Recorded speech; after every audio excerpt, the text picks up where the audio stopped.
السلام علیکم ورحمۃ اللہ وبرکاتہ۔ جس کے دل پر کوئی بھی غم ہے کسی بھی چیز کا، اولاد کی طرف سے، ازواج کی طرف سے، یا مال کی طرف سے، یا کسی بھی طرح کا کوئی غم، ہم، فکر، پریشانی، اس کو انہی کلمات کو لازم کر لینا چاہیے اور اسی جذبے کے ساتھ پڑھنا چاہیے جس جذبے کے ساتھ یونس علیہ السلام نے پڑھا تھا۔ وَنَجَّيْنَاهُ مِنَ الْغَمِّ، اس وقت وہ غم میں گھرے ہوئے تھے تو اللہ نے ان کو نجات دے دی۔ وَكَذَلِكَ نُنْجِي الْمُؤْمِنِينَ، یہ صرف ان کے لیے نہیں تھا، ہم اسی طرح سارے مومنوں کو نجات دیتے ہیں۔ جو بھی یہ دعا پڑھے گا اس کو غم سے نجات مل جائے گی۔ تو گویا مومنوں کو اس بات کی ترغیب دی جا رہی ہے، اس بات کا سلیقہ سکھایا جا رہا ہے کہ غم اور دکھ اور تکلیف کے موقع پر انہیں کیا پڑھنا ہے، کیا کہنا ہے۔ اور جب انسان یہ دیکھتا ہے کہ سابقہ مومنین کو اس دعا کی وجہ سے تکلیف سے نجات ہوئی تو اس کا ایک یقین بڑھ جاتا ہے کہ اللہ تعالیٰ میری تکلیف بھی دور کر دے گا۔ اگر وہ رب یونس علیہ السلام کو مچھلی کے پیٹ سے نکال سکتا ہے تو میرا رب مجھے اس مشکل سے کیوں نہیں نکالے گا، کیوں نہیں نکال سکتا، وہ ضرور نکالے گا۔ تو اس سے خاص طور پر یہ بات پتہ چلتی ہے کہ تحلیل یعنی لا الہ الا اللہ اور تسبیح سبحان اللہ یا سبحانک، یہ ہر غم کو دور کرنے کے لیے مجرب نسخے ہیں۔ یہ دو چیزیں کرب اور مصیبت سے نجات دلاتی ہیں۔ تو جو شخص بھی اللہ کی کتاب پر ایمان رکھتا ہے، قرآن مجید کو اللہ کا کلام سمجھتا ہے، اللہ کے وعدے پر بھروسہ کرتا ہے، اللہ کی اس بات کو سچا سمجھتا ہے، تو پھر وہ اسی طریقے پر اس دعا کے ساتھ اپنے رب کو پکارے تو اللہ تعالیٰ اس کی دعا قبول کرے گا اور اس کو غم سے نجات دے گا۔ اس دعا کی فضیلت کے بارے میں احادیث بھی آتی ہیں۔ نبی صلی اللہ علیہ وسلم نے فرمایا، ذُنُّون کی دعا جب وہ مچھلی کے پیٹ میں تھے، یعنی لا الہ الا انت سبحانک انی کنت من الظالمین، جب بھی کوئی مسلمان کسی معاملے میں ان الفاظ کے ساتھ اپنے رب سے دعا کرے، وہ دعا اس کے لیے ضرور قبول ہوگی۔ اللہ سبحانہ تعالیٰ کے بعد نبی صلی اللہ علیہ وسلم نے بھی اس بات کو کنفرم کیا ہے کہ یہ دعا مسائل کا حل ہے۔ بہت لمبے چوڑے وظیفے پڑھنے کی بھی ضرورت نہیں، لیکن پڑھے تو کوالٹی کے ساتھ، درد کے ساتھ، تڑپ کے ساتھ، تکرار کے ساتھ، اصرار کے ساتھ، افتقار کے ساتھ، اپنی محتاجی ظاہر کرتے ہوئے، اپنی غلطی کا اعتراف کرتے ہوئے۔ اسی طرح سلسلہ صحیحہ کی حدیث ہے، رسول اللہ صلی اللہ علیہ وسلم نے فرمایا، کیا میں تمہیں ایسی چیز نہ بتا دوں کہ جب تم میں سے کسی آدمی کو رنج و الم اور دنیا کی آزمائشوں میں سے کوئی آزمائش آئے تو وہ اس دعا کو پڑھے تو اس کی تکلیف دور ہو جائے گی۔ تو آپ سے کہا گیا کیوں نہیں؟ آپ نے فرمایا وہ مچھلی والے کی دعا ہے، لا الہ الا انت سبحانک انی کنت من الظالمین، کہ جس کو بھی آزمائش آئے وہ یہ دعا پڑھ لے تو اس کی دعا قبول ہو جائے گی، آزمائش ختم ہو جائے گی۔ ایک روایت میں آتا ہے، سعد کہتے ہیں، ایک مرتبہ مسجد نبوی میں میرا گزر عثمان بن عفان رضی اللہ عنہ کے پاس سے ہوا۔ میں نے انہیں سلام کیا، انہوں نے نگاہیں بھر کے مجھے دیکھا لیکن جواب نہیں دیا۔ میں عمر بن خطاب رضی اللہ عنہ کے پاس آیا، ان سے 2 دفعہ سوال کیا کہ کیا اسلام میں کوئی نئی چیز پیدا ہو گئی ہے؟ انہوں نے کہا نہیں، کیوں، کیا ہوا؟ میں نے کہا میں ابھی مسجد میں عثمان رضی اللہ عنہ کے پاس سے گزرا تھا، میں نے انہیں سلام کیا، انہوں نے نگاہیں بھر کے مجھے دیکھا لیکن جواب نہیں دیا۔ عمر رضی اللہ عنہ نے پیغام بھیج کر حضرت عثمان کو بلا لیا اور فرمایا کہ اپنے بھائی کے سلام کا جواب دینے میں آپ کو کیا رکاوٹ پیش آئی، کس چیز نے آپ کو روکا؟ عثمان رضی اللہ عنہ نے کہا کہ میں نے تو ایسا نہیں کیا۔ سعد کہتے ہیں میں نے کہا بالکل ایسا ہی کیا ہے۔ کہتے ہیں حتیٰ کہ عثمان رضی اللہ عنہ نے قسم کھا لی تو میں نے بھی قسم کھا لی۔ پھر عثمان رضی اللہ عنہ کو کچھ یاد آ گیا تو انہوں نے کہا بلا واستغفر اللہ واتوب الیہ، ہاں ایسا ہوا ہے، میں اللہ سے معافی مانگتا اور توبہ کرتا ہوں۔ آپ ابھی میرے پاس سے گزرے تھے، دراصل میں اس وقت ایک بات سوچ رہا تھا جو میں نے رسول اللہ صلی اللہ علیہ وسلم سے سنی تھی، اور اللہ کی قسم جب بھی مجھے وہ بات یاد آ جاتی ہے میری آنکھیں پتھرا جاتی ہیں اور میرے دل پہ پردہ آ جاتا ہے، یعنی مجھے اپنی ہوش نہیں رہتی۔ کہتے ہیں سعد نے کہا میں آپ کو اس کے بارے میں بتاتا ہوں۔ رسول اللہ صلی اللہ علیہ وسلم نے ایک مرتبہ کسی گفتگو کی ابتدا میں ایک دعا کا ذکر کیا تھا۔ تھوڑی دیر کے بعد ایک دیہاتی آیا، اس نے آپ کو مشغول کر لیا، یہاں تک کہ جب رسول اللہ صلی اللہ علیہ وسلم کھڑے ہوئے تو میں بھی آپ کے پیچھے پیچھے چلا گیا۔ جب مجھے اندیشہ ہوا کہ جب تک میں آپ کے قریب پہنچوں گا آپ اپنے گھر پہنچ چکے ہوں گے تو میں نے اپنا پاؤں زمین پر مارا تو رسول اللہ صلی اللہ علیہ وسلم نے میری طرف توجہ کی. پوچھا یہ کون ہے؟ ابو اسحاق ہے. کہتے ہیں میں نے عرض کیا جی یا رسول اللہ صلی اللہ علیہ وسلم. آپ نے فرمایا کیا بات ہے؟ کہتے ہیں میں نے عرض کیا کہ آپ نے ہمارے سامنے ابتدا میں ایک دعا کا تذکرہ کیا تھا اور پھر ایک دیہاتی نے آپ کو مشغول کر لیا اور آپ نے وہ بتائی نہیں دعا. آپ نے فرمایا ہاں وہ یونس علیہ السلام کی دعا ہے جو انہوں نے مچھلی کے پیٹ میں مانگی تھی، یعنی لا الہ الا انت سبحانک انی کنت من الظالمین. کوئی بھی مسلمان جب بھی کسی معاملے میں ان الفاظ کے ساتھ دعا کرے گا تو دعا ضرور قبول ہوگی. اب آپ دیکھیے کہ یہ صحابہ ہیں، یعنی کہنے کو تو یہ حدیث کا آخری حصہ میں سنا کے آگے چلتی، لیکن مجھے یہ بات اس لحاظ سے اچھی لگتی ہے کہ اس میں ہمارے سیکھنے کی کچھ اور باتیں بھی ہیں. وہ یہ کہ اتنے جلیل القدر صحابی جو رسول اللہ صلی اللہ علیہ وسلم کے انتہائی قریب تھے، یعنی ان سے پائس امت میں کون ہو سکتا ہے؟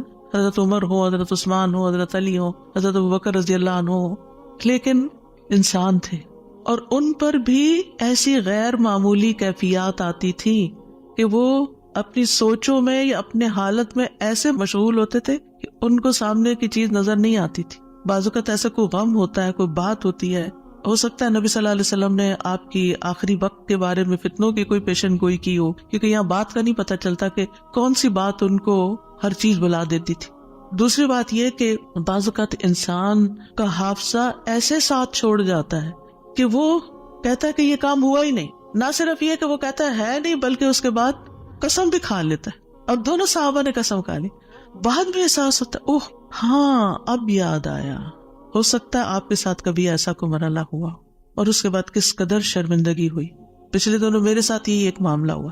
کسی نے مجھے کچھ امانت دی کسی کو دینے کے لیے اور میں جلدی میں تھی، وہ جلدی سے رکھ کے ڈرار میں بھول گئی. اس کے بعد جس کی امانت تھی اس نے مجھ سے پوچھا تو میں نے کہا کہ بالکل نہیں، مجھے تو کچھ پتا نہیں، کچھ پتا نہیں. 2-3 دفعہ انہوں نے پوچھا، انہیں ہر دفعہ کہا مجھے کچھ پتا نہیں، ایسا کچھ بھی نہیں. لا حول ولا قوت الا باللہ. پھر جب اس شخص سے پوچھا گیا تو پھر دور جا کے مجھے یاد ہے ہاں وہ میں نکل رہی تھی اور جلدی میں ایسے ہوا تھا. اور میں سوچوں کہ یا اللہ ایسی پھر تکلیف ہوتی ہے نا اندر، اتنی دفعہ میں نے غلط بیانی کی. حافظے کی کمزوری ہے اس انسیڈنٹ کو بالکل بھول جانے کی وجہ سے. خاص طور پر اگر میں کلاس کے لیے نکل رہی ہوں اور مجھے کوئی کچھ بات کہے تو مجھے سمجھ نہیں آتی یہ کیا کہہ رہا ہے. یعنی آپ کی زندگی میں بھی کوئی ایسے اوقات ہوتے ہیں نا جب آپ کسی ضروری کام یا ضروری سوچ میں تو بچے آ کے کچھ کہتے ہیں وہ فلاں آیا ہے، فلاں کا فون ہے، اور آپ ایسے سنی انسنی کر دیتے ہیں جیسے آپ کو علم ہی نہ ہو. ہم سب انسان ہیں، ہم کمزور ہیں، ہم سے ایسی غلطیاں ہوتی ہیں، ہمیں ایسی غلطیوں کا احساس ہوتے ہی معافی مانگ لینی چاہیے. اور یہ جو ہم استغفار کرتے تو وہ کہتے کون سا گناہ کہ کوئی گناہ تو ہے نہیں، کس بات کا استغفار، بے شمار گناہ ہیں ہمارے.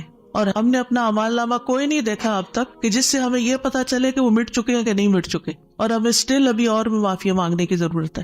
تو جب تک ہماری جان میں جان ہے ہم سے کچھ نہ کچھ غلطیاں، کمیاں، کوتاہیاں ہوتی رہیں گی، جانے انجانے. خلق الانسان ضعیفا، ہم کمزور پیدا کیے گئے، چاہے ہم نیکی کے، علم کے، اخلاق کے کسی بھی مرتبے پر ہوں، ہم کمزور ہیں، ہم میں کوئی بڑائی نہیں ہے اور ہم سب غلطیاں کرتے ہیں. تو ہونا کیا چاہیے؟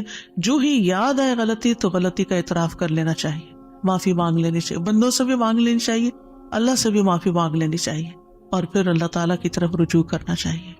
اللہ سبحانہ تعالیٰ معاف کر دینے والا ہے اور وہی ایک اکیلا ہے جو مشکلات سے نکال سکتا ہے. یہ پکا یقین ہونا چاہیے، اور جتنا زیادہ یہ یقین ہوگا نا اتنا ہی زیادہ ہم اللہ کی طرف رجوع کریں گے، اتنا ہی زیادہ محبت کے ساتھ پھر اللہ ہی کو پکاریں گے کہ دروازہ یہی ہے جس کو کٹکھٹانا ہے، ہمیں ادھر سے ہی مسئلہ حل ہونا ہے اور کوئی رستہ نہیں ہے. جتنی توحید خالص ہوگی اتنی ہی دعا مؤثر ہوگی. اور یہ دعا جو ہے اس کو دعا الکرب بھی کہا جاتا ہے، تکلیف دور کرنے والی دعا. ہمارے ہاں اس کو آیت کریمہ کہا جاتا ہے، ورنہ ہر آیت کریمہ ہے. کریمہ کا مطلب معزز، اور اس کی کوئی گنتی مقرر نہیں ہے، لیکن اگر آپ تکرار سے پڑھیں، 100 دفعہ پڑھ لیں، 20 دفعہ پڑھ لیں، 50 دفعہ پڑھ لیں، ضرور پڑھ لیں، وہ منع بھی نہیں ہے. لیکن ایک مخصوص تعداد میں پڑھنے سے ہی مشکل کا حل ہونا، یہ یقین رکھنا یہ غلط ہے، ایسا نہیں ہونا چاہیے.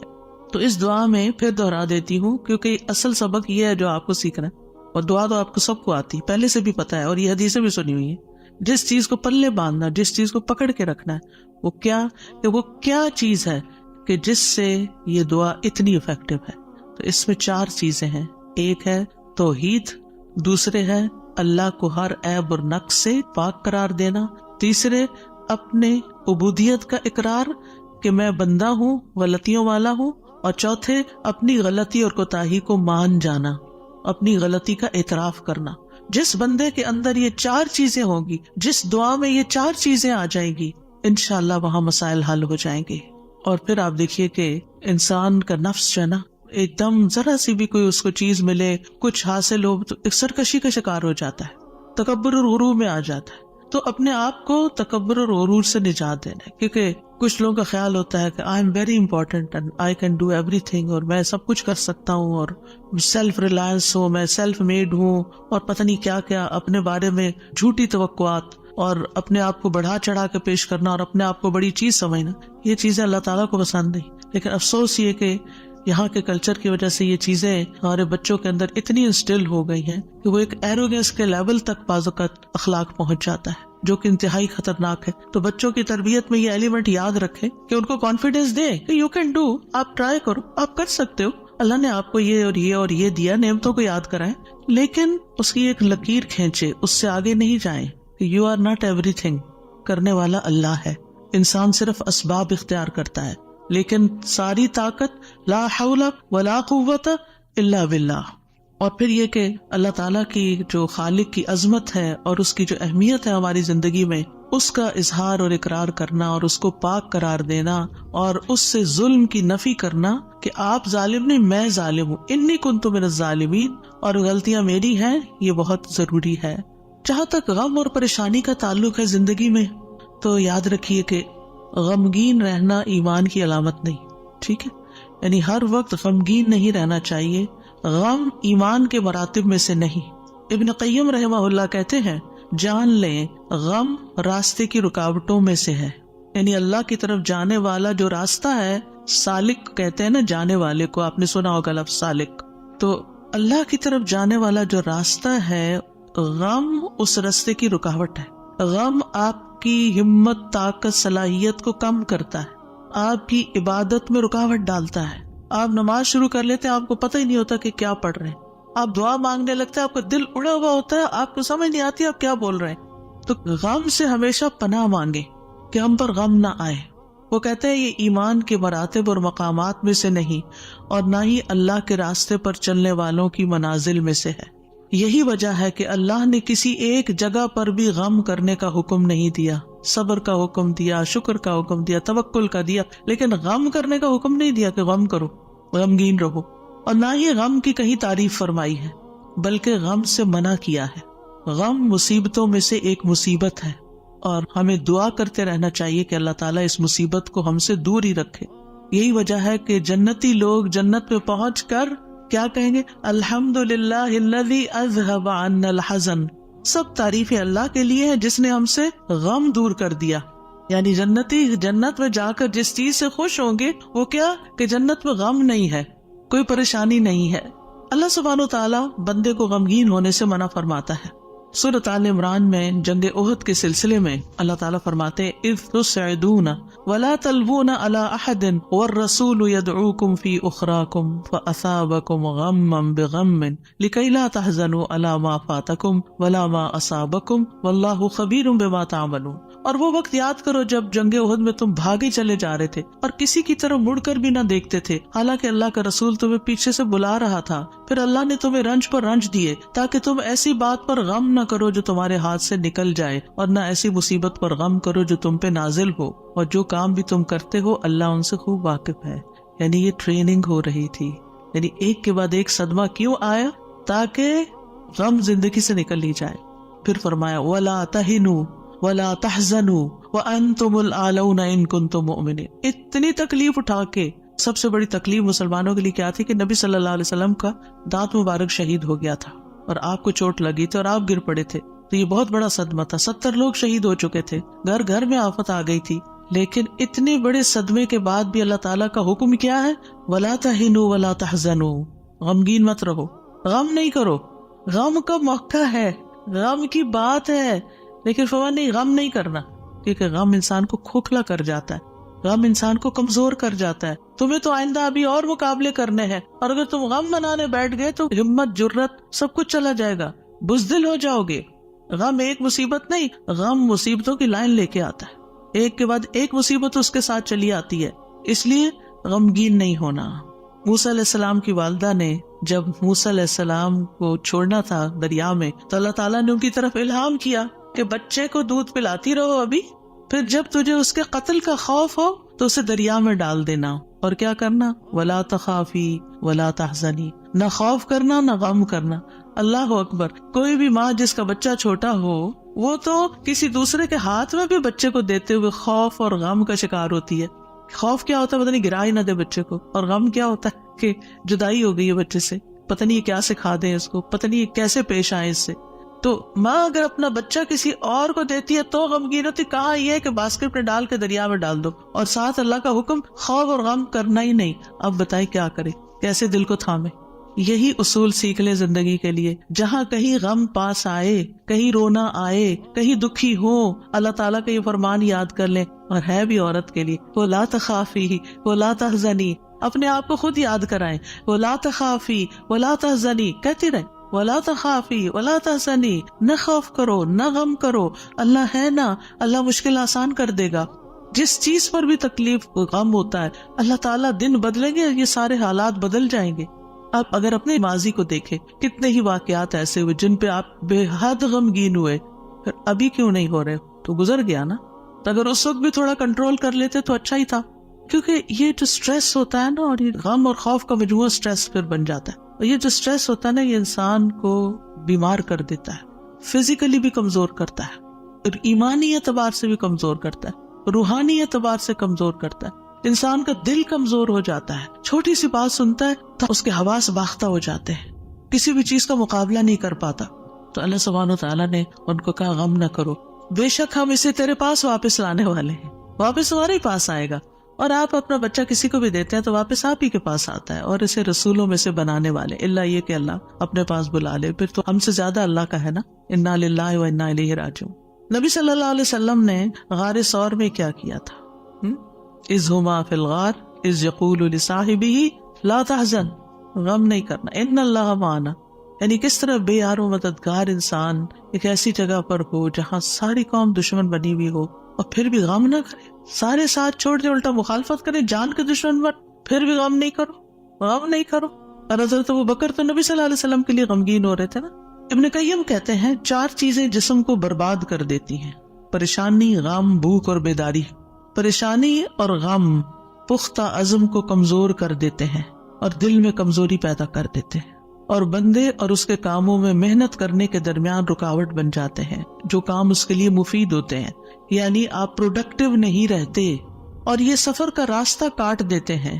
یعنی جو اللہ کی طرف جانے کا راستہ ہوتا ہے نا، اسے کاٹ دیتے ہیں اور اس کو پسپائی کی طرف الٹا کر دیتے ہیں، یا رکاوٹ بن کر اس کو سفر سے روک دیتے ہیں.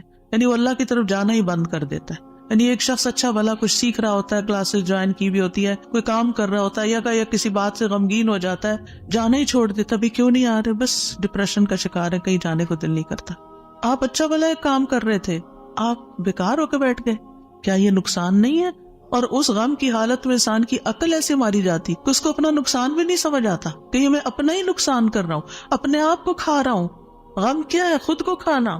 تو خود کو کھانے سے تو مسئلہ حل نہیں ہوگا، مسئلہ تو جہاں ہے وہی ہے، وہ تو اللہ نے دور کرنا ہے. اس سارے کیفیت کو، اس احساس کو، اس شدت کو دعاؤں میں لگا دیں، دعاؤں میں کنورٹ کر دیں. امام ابن قیم کہتے ہیں یا اس کے علم سے رکاوٹ بن جاتے، علم کے لیے رکاوٹ بن جاتا ہے غم. تو یہ چیزیں سفر پر جانے والے کی پشت پہ بہت بھاری بوجھ ہیں: پریشانی، غم، بھوک اور بیداری. یعنی جو صحیح نیند نہیں لیتا رات کی، جو صحیح فوڈ نہیں لیتا، یعنی اپنی ضرورت کی غذا نہیں لیتا، اور جو غم اور پریشانی کا شکار رہتا ہے، وہ شخص کسی کام کا نہیں رہتا، بیکار، نکما.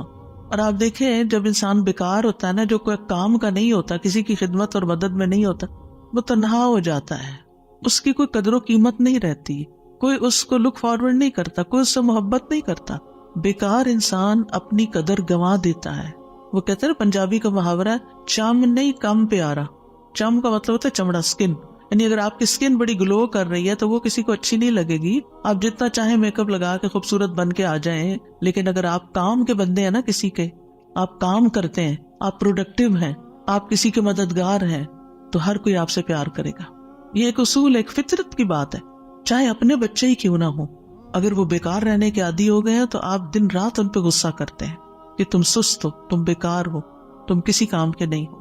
اور اس کو بیکار کس چیز نے کیا؟ فکر، پریشانی، غم، دکھ، تکلیف، ان چیزوں نے.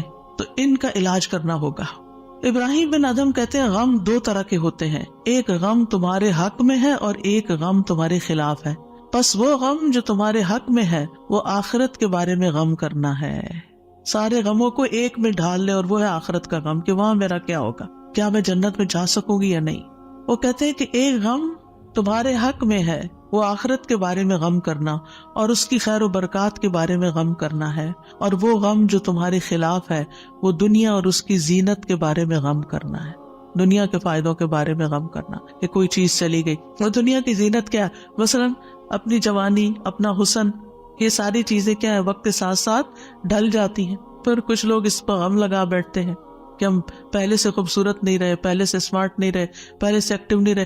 اور کچھ لوگ تو ہر وقت رونا ہی روتے رہتے ہیں، اب میرا حافظہ کمزور ہو گیا ہے، اب میں سوچ نہیں سکتی. ایک خاتون کو میں جانتی ہوں کہ پچھلے 20 سال سے یہی بات ہر وقت کرتی ہے جب ملتی ہے.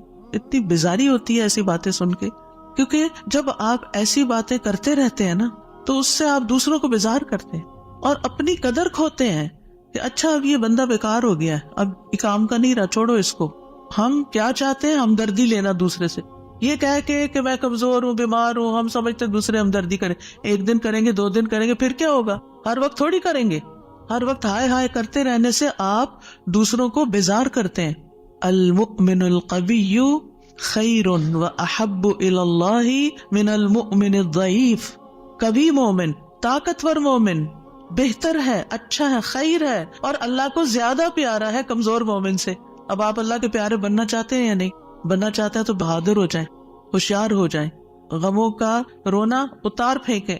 پھر آپ دیکھیے ابن قیم کہتے ہیں جب انسان صبح کرے اور شام کرے اور اس کی صرف ایک ہی فکر ہو اور وہ ہے اللہ سبحانہ وتعالیٰ کے ساتھ رابطہ جوڑنا، تو ایسے انسان کی تمام ضرورتوں کو اللہ اپنے ذمے لے لیتا ہے. ساری ضرورتیں، یعنی آپ اللہ تعالیٰ کے ساتھ کنیکٹ رہیں اور لوگوں کو بھی اللہ سے کنیکٹ کریں.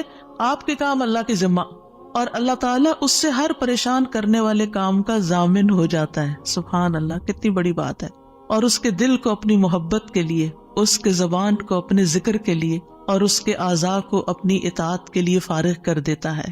لیکن اگر وہ صبح شام اس حال میں کرے کہ دنیا ہی اس کی پریشانی ہو، کہ دنیا ہی اس کی پریشانی ہے، دنیا کی کوئی چیز اس کی پریشانی بنی ہوئی ہے، کوئی انسان ہے، کوئی کام ہے، کوئی چیز ہے، تو اللہ اس پر دنیا کے غم، پریشانیاں اور تکلیفیں لاد دیتا ہے.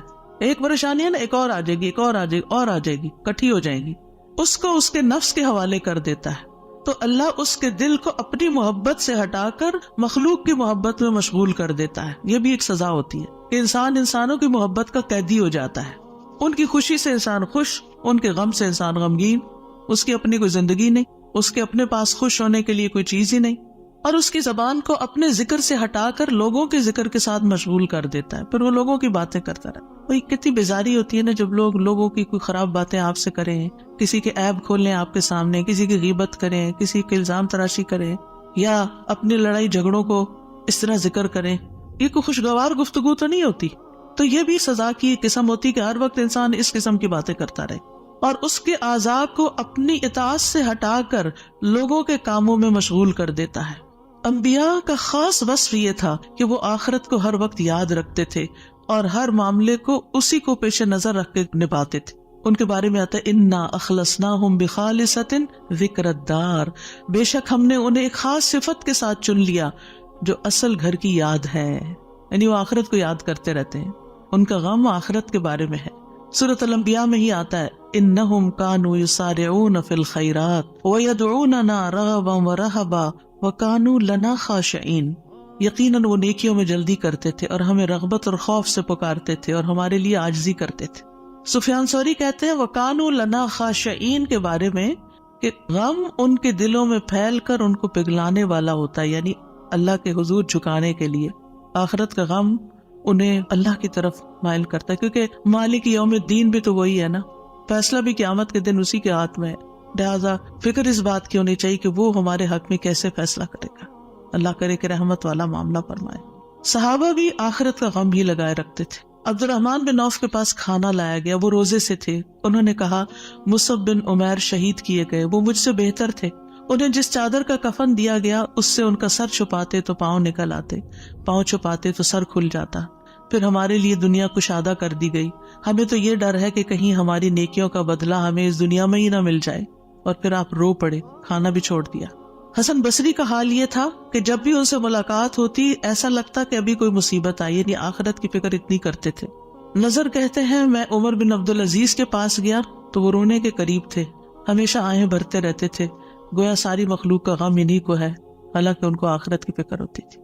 سفیان ثوری کہتے ہیں لوگوں کا غم ختم ہو چکا ہے، آپ نمازیوں میں ایک شخص کو دیکھیں گے اس پر کوئی نہ غم ہے نہ خوف ہے۔ وہ کہتے ہیں پہلے ایک آدمی نماز پڑھتا تھا، پھر آپ اس کو دیکھتے کہ بیٹھا ہوا اور اس کی نماز اس کو غم میں بھڑکا دیتی، یعنی اس کو رونا آتا نماز میں آخرت کی یاد کی وجہ سے۔ آج اگر ہمیں نماز میں رونا آتا بھی ہے تو کس وجہ سے آتا ہے؟ ہم سب اپنا جائزہ لیں، ہر کوئی اپنا اپنا۔ پچھلے ایک مہینے کے اندر سوچئے میں کتنی بار روئی ہوں اور کیوں روئی ہوں، دنیا کے غم میں روئی ہوں یا آخرت کے غم میں روئی ہوں۔ ہم کیوں روتے ہیں؟ اس نے مجھے ہرٹ کر دیا، یہ مسئلہ آ گیا، فلاں آ گیا۔ یہ چھوٹے مسئلے ہیں، یہ وقت کے ساتھ ختم ہو جائیں گے، جو آگے آپ بڑھیں گے یہ مسئلے پیچھے رہتے جائیں گے۔ لیکن آگے جو آ رہا ہے نا، کل جس کو دیکھنا ہے وہ ہے مشکل وقت، اس کا غم لگا لیں، پیچھے نہ دیکھیں آگے دیکھیں۔ صحابہ نماز ضائع ہونے پہ غم زدہ ہوتے تھے، عبادت نہ کر سکنے پر غمگین ہوتے تھے، فتنوں میں پڑنے پہ غمگین ہوتے تھے، ہر دن زندگی کو کم کر رہا ہے اس بات میں غمگین ہوتے تھے، اس بات میں نہیں کہ دنیا چھوڑ جائیں گے تو کیا بنے گا، یہ سارے ہمارے مال اسباب اور جو ہم نے اتنی محنت سے کمائے ہیں اس کا کیا ہوگا۔ اس بات کا غم کہ حساب کا وقت قریب آ رہا ہے، ہر دن موت سے قریب کر رہا ہے، ہر دن قبر سے قریب کر رہا ہے، آگے میرا حساب ہونا ہے، میں کیا اس کے لیے تیار ہوں؟ کیا میں نے اپنے سارے کام نپٹا لیے؟ تو بات یہ ہے کہ رنج و غم زندگی کا حصہ ہے، لیکن دنیا کا غم نیچے آ جانا چاہیے اور آخرت کا غم اوپر آ جانا چاہیے، یہ ہم نے کرنا ہے۔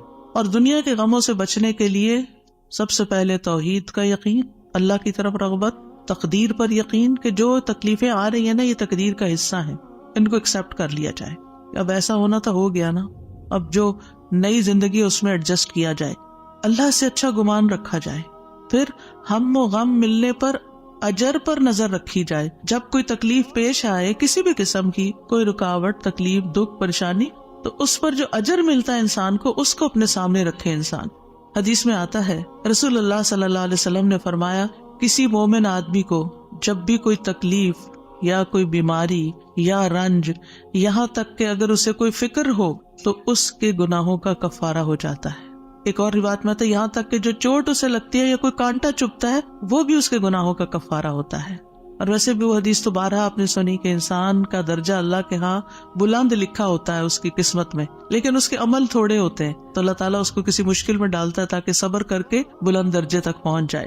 پھر انسان دنیا کے معاملے میں اگر غم ہے تو اپنے سے زیادہ غم والوں کو دیکھ لے، ان کی پریشانیوں کو دیکھے، انبیاء کی آزمائشوں اور تکلیفوں کے بارے میں پڑھے، جانے کہ ان پہ کیسے کیسے غم آئے، پھر اپنے آپ کو اللہ کے سپرد کرے، اپنا معاملہ اللہ کے حوالے کرے، اور جو کام اللہ نے کرنے کو دیے نا ان کی پلاننگ کرے اور وہ کرے، اپنے دل کا حال اللہ کے سامنے رکھے۔ انما اشکو بثی وحزنی الی اللہ، کثرت سے اللہ کا ذکر کرے کیونکہ اللہ کے ذکر میں دلوں کو اطمینان ہوتا ہے۔ الا بذکر اللہ تطمئن القلوب، تسبیحات کی کثرت کر دے۔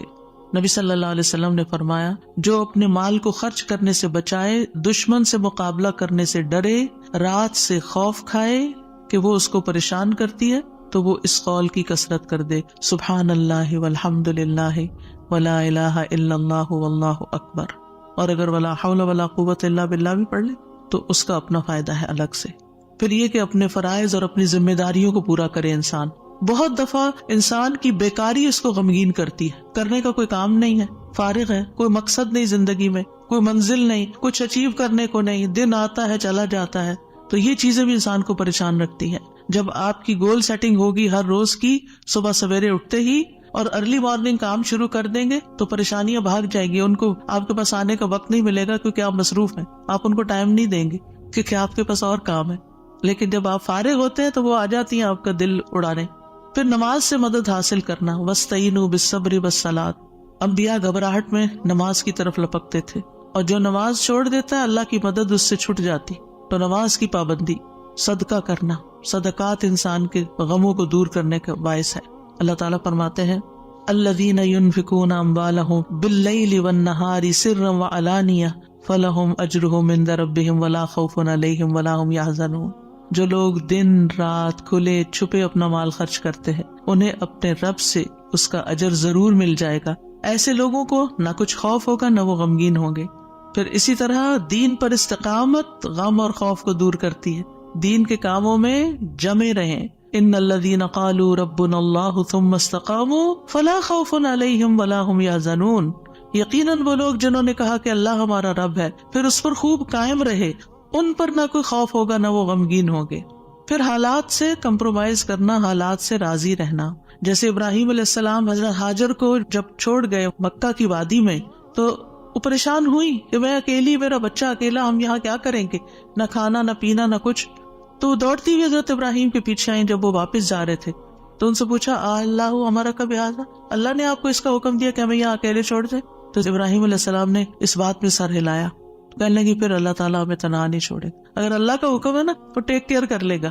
ایسے ہی بندہ مومن کہتا ہے اگر یہ اللہ کا فیصلہ ہے نا تو وہ میری ٹیک کیئر کر لے گا، مجھے فکر کرنے کی ضرورت نہیں ہے. زبان سے رب کی رضا کے کلمات ہمیشہ ادا کرے. کاش اور افسوس ہو گیا اس کے الفاظ نہیں استعمال کریں. یہ کہیں جو اللہ کی مرضی، جو تقدیر میں لکھا تھا وہ ہوا. اچھے کاموں میں مصروف ہوں، خدمت خلق میں مصروف ہوں. رسول اللہ صلی اللہ علیہ وسلم نے فرمایا وہ لوگ اللہ تعالیٰ کو زیادہ محبوب ہیں جو دوسروں کے لیے زیادہ فائدہ مند ہوں، اور اللہ عز و جل کے ہاں سب سے پسندیدہ اعمال یہ ہیں مسلمان کا اپنے بھائی کو خوش کر دینا. آپ خود غمگین بھی ہیں، دکھی بھی ہیں، دوسروں کو خوش کرنا شروع کر دیں، آپ بھی خوش ہو جائیں گے. کیونکہ خوشی کنٹیجیس ہوتی ہے، خوشی پھیلانے سے پھیلتی ہے. اس سے کوئی تکلیف دور کر دینا، یعنی اوروں کی تکلیف دور کرے، اللہ آپ کی دور کر دے گا. اس کا قرضہ چکانا، اسے کھانا کھلانا، اور مجھے کسی بھائی کی ضرورت پوری کرنے کے لیے اس کے ساتھ چلنا اس مسجد نبوی میں 1 مہینہ اعتکاف کرنے سے زیادہ محبوب ہے. اور جس نے اپنے غصے کو روک لیا اللہ اس کی خامیوں پر پردہ ڈال دے گا، اور جو اپنے غصے کو نافذ کرنے کی سخت کے باوجود پی گیا اللہ اس کے دل کو قیامت کے دن امیدوں سے بھر دے گا. اور جو اپنے بھائی کے ساتھ اس کی ضرورت پوری کرنے کے لیے چلا اللہ تعالیٰ اس کو اس دن ثابت قدم رکھے گا جس دن قدم ڈگمگا جائیں گے. اور بد اخلاقی اعمال کو یوں تباہ کرتی ہے جیسے سرکہ شہد میں بگاڑ پیدا کر دیتا ہے. یعنی شہد میں اگر سرکہ ڈال دے تو سرکے کا ٹیسٹ غالب آ جائے گا، شہد کا پیچھے چلا جائے گا. پھر اسی طرح اپنی فوڈ پر بھی نظر رکھیں. کھانا پینا بھی انسان کے اندر جو کیمیکل امبیلنسز ہوتے ہیں، ہارمونل چینجز اثر انداز ہوتا ہے. لہٰذا غم کے موقع پر تلبینہ کھلانا جو ہے غمگین شخص کو وہ فائدہ دیتا ہے. یہ حضرت عائشہ سے روایت ہے کہ جب کوئی ان کے رشتہ داروں میں سے فوت ہو جاتا تو عورتیں جمع ہو جاتی. جب وہ منتشر ہوتی صرف رشتہ دار اور خاص لوگ رہ جاتے تو حضرت عائشہ ان کو ہنڈیا میں تلبینہ پکانے کا حکم دیتی. تلبینہ پکایا جاتا، سرید بنایا جاتا، اس پہ تلبینہ ڈالا جاتا. پھر حضرت عائشہ فرماتی اسے کھاؤ کیونکہ میں نے رسول اللہ صلی اللہ علیہ وسلم سے سنا ہے، آپ فرماتے تھے تلبینہ مریض کے دل کو تسکین دیتا ہے اور غم بھی کچھ دور کر دیتا ہے. تو رائٹ فوڈ جو ہے وہ آپ کے اندر ایک طاقت لاتی ہے. لیکن عموماً کیا ہوتا ہے جب کوئی غمگین ہوتا ہے کھانا بھی نہیں چھوڑ دیتا. تو اس میں صحیح خوراک کسی کو دینا. اور آپ دیکھیں کہ سرید جو ہے وہ یعنی گوشت کے شوربے میں روٹی توڑ کے ڈالنا اور پھر اس کے اوپر تلبینہ، اتنی زبردست ڈش بنا کے کھانا اور کھلانا جو ہے یہ غموں اور دکھوں تکلیفوں کو، اس سے یہ پتہ چلتا ہے اگر کوئی اداس ہے پریشان ہے تو اس کے چلو تمہیں اچھا سا کھانا کھلاتے ہیں. تو یہ بھی ایک ریمیڈی ہے. اس کا ماحول چینج کرے، اس کو کہیں لے جائیں. لیکن یہ کبھی کبھی تو ہو سکتا ہے اور کسی وجہ سے ہو سکتا ہے. حضرت عائشہ تو جب کسی کا کوئی فوت ہو جاتا تھا اس کا نسخہ بتا رہی ہیں، لیکن اگر کسی نے روز کی عادت ہی بنا لی ہو، صبح سویرے اٹھے موڈ آف کر لیا، تو اب یہ تو نہیں ہو سکتا نا کہ ہر روز کوئی آپ کو تلبینہ پکا کے کھلائے. اور پھر آخری بات یہ کہ دعاؤں کی کثرت. آیت کریمہ کے علاوہ اللہ اللہ ربی لا اشرک بہ شیئا، نبی صلی اللہ علیہ وسلم اپنے گھر والوں کو جمع کر کے یہ دعا سکھاتے تھے اور فرماتے کہ جب تم میں سے کسی کو کوئی غم یا پریشانی پہنچے تو اسے چاہیے کہ وہ اللہ اللہ ربی لا اشرک بہ شیئا کہے. اللہ اللہ لفظ کی تکرار ہے. 2 دفعہ جب آپ اللہ اللہ کہتے ہیں آپ کا دل ہلکا ہوتا ہے.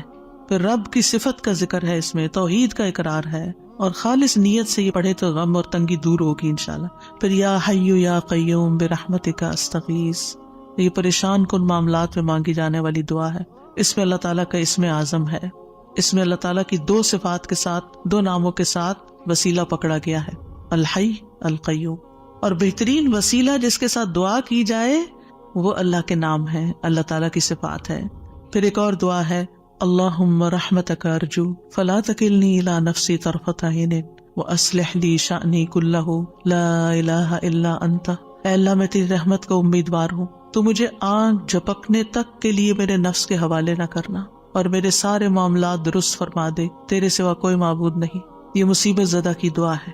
رسول اللہ صلی اللہ علیہ وسلم نے فرمایا دعوات المکروبی، پریشان حال کی دعا، اور اس میں خاص طور پر اللہ کی رحمت کا ذکر ہے کہ اللہ میں تیری رحمت کی امید کرتی ہوں، اور میرا نفس تو بڑا کمزور ہے، مجھے اس کے حوالے نہ کرنا ورنہ میں تو پڑ جاؤں گی، اور ایک لمحے کے لیے بھی نہیں۔ اب دیکھیے بعض اوقات آپ نے ایکسپیرینس کیا ہوگا، یہ میں اپنے پرسنل ایکسپیرینس سے بات کر رہی ہوں، ایک لمحے کے لیے کوئی خیال آ جاتا ہے کسی بھی چیز کا، کوئی ایسے پریشان کن چیز، آپ کا سارا جو سکون ہے وہ برباد ہو کے رہ جاتا ہے۔